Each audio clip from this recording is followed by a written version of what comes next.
Yo, what is going on? This is Labor Reviews, and today we're going to be looking at the last piece I've been missing from my Namek saga with the non-translucent Dragon Balls. And he's a big boy. It's Dodoria, the Pink Menace himself. He's the one that nearly killed Bardock and was one of Frieza's right-hand men and was just a menace in Namek. Even though he caught a kick to the face from Gohan and completely got bodied by Vegeta. But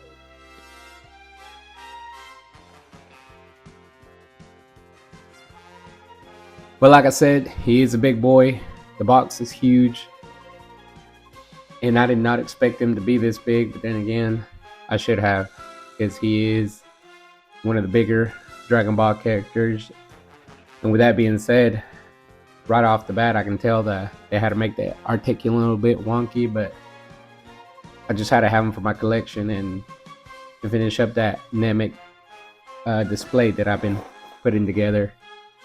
So anyways, as usual, you get your box, picture in front, got the name, some pictures on the side, some poses on the back, and you know, that clear view of what we're expected to see inside. But anyways, let's open it up and see what we got inside the box. So here we have him out of the box. He doesn't come with a lot. 3 heads is what it's looking like. 1, 2, 3 sets of hands and 1 solo hand of a pointing finger. And last but not least, the last Dragon Ball I've been missing down there. It is the 7-star Dragon Ball. And a little bit of Scouter right here. With it being an older figure, you get your instructions on paper and not inside the box as they do now. And as you can tell, not a lot of instructions for this one. You know, you just change out the heads and the Scouter. Like I said, not a lot of accessories, but he's a must-have for me. So let's take him out of the box and see what the kind of articulation we got with this big boy. So here we have him, Mr.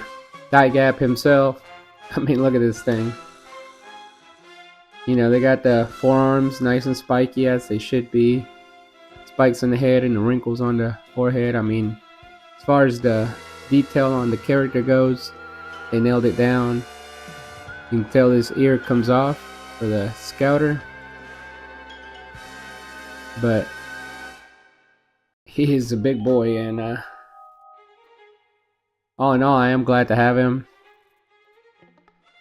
And I can't wait to show you all what it looks like with my display and my Frieza and my Zarbon and all my other Namek Saga figures.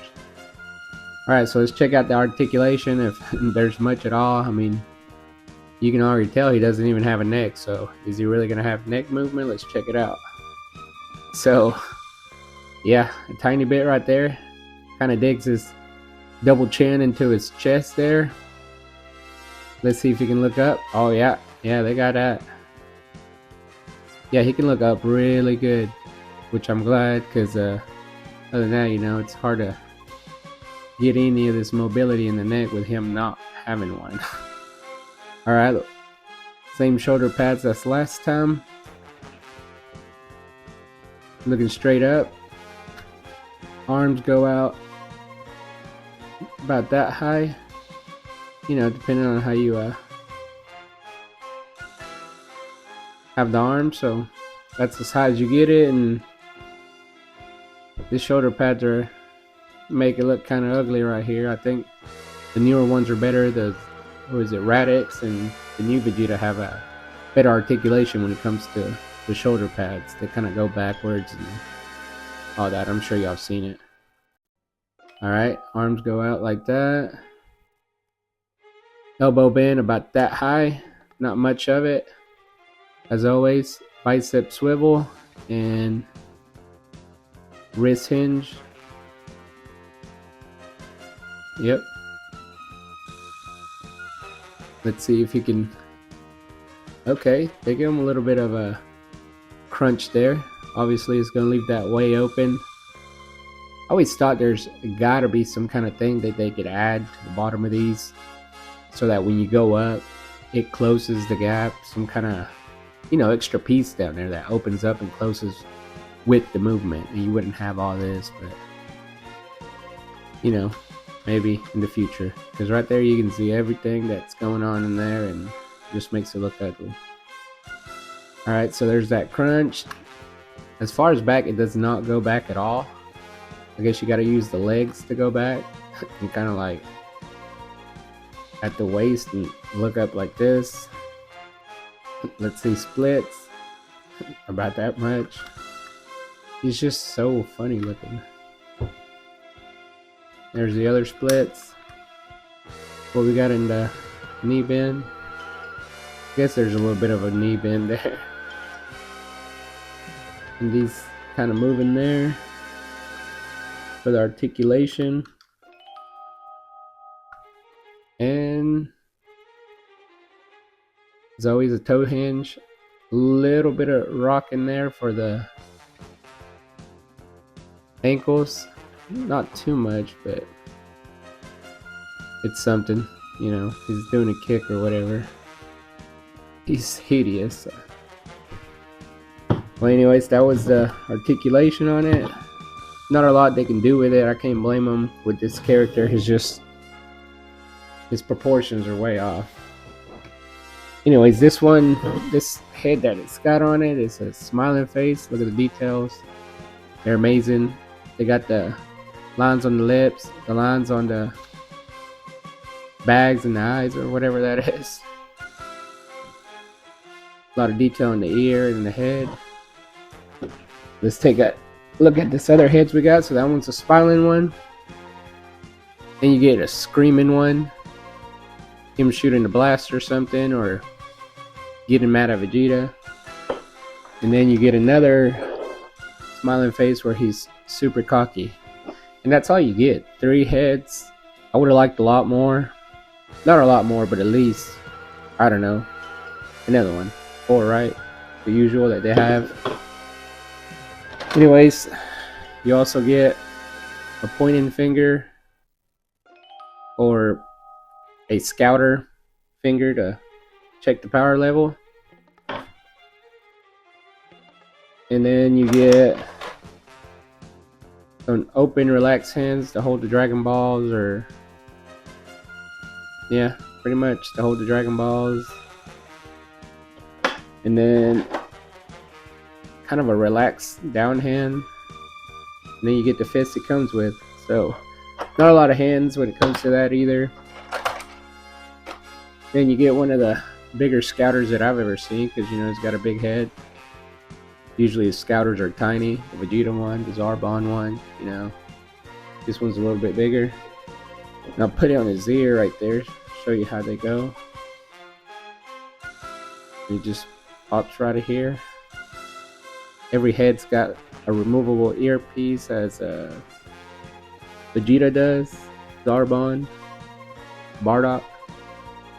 There you have it. Like I said, checking the power level. Him not fucking believing it.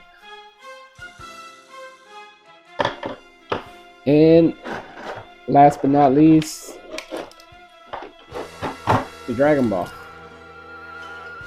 I can finally make my wish. I got all of them. Let me see.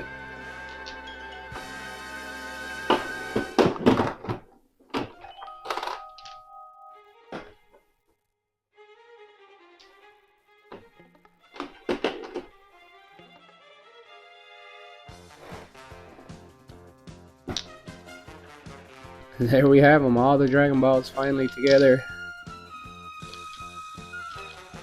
And the wish came through. I got the whole Namek saga for this wave. Like I said, the Ginyu one, it's gonna be too expensive. Don't know if I'll ever get that.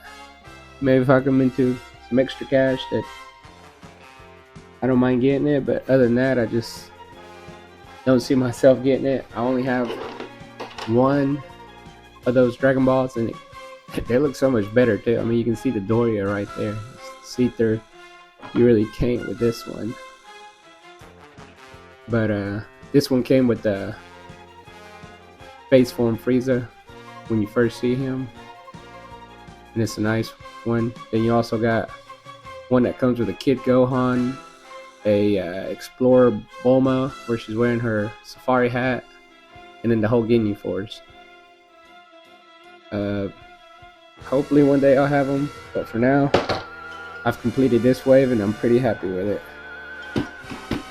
Anyways, that was a quick review on this one. Like I said, it doesn't come with not a lot of articulation. Nonetheless, glad to have it, and I'm happy to finally own this thing. Anyways, don't forget to like, comment, subscribe, and as always, let me know what you'd like me to review. I got plenty of things in my background I haven't done. Got a UI Goku, Scarlet Goku, a Luffy over there. I will begin a review on that guy over there, Super Saiyan 3. But yeah, I got plenty of figures. We'll be reviewing some more. Catch you in the next one. See ya.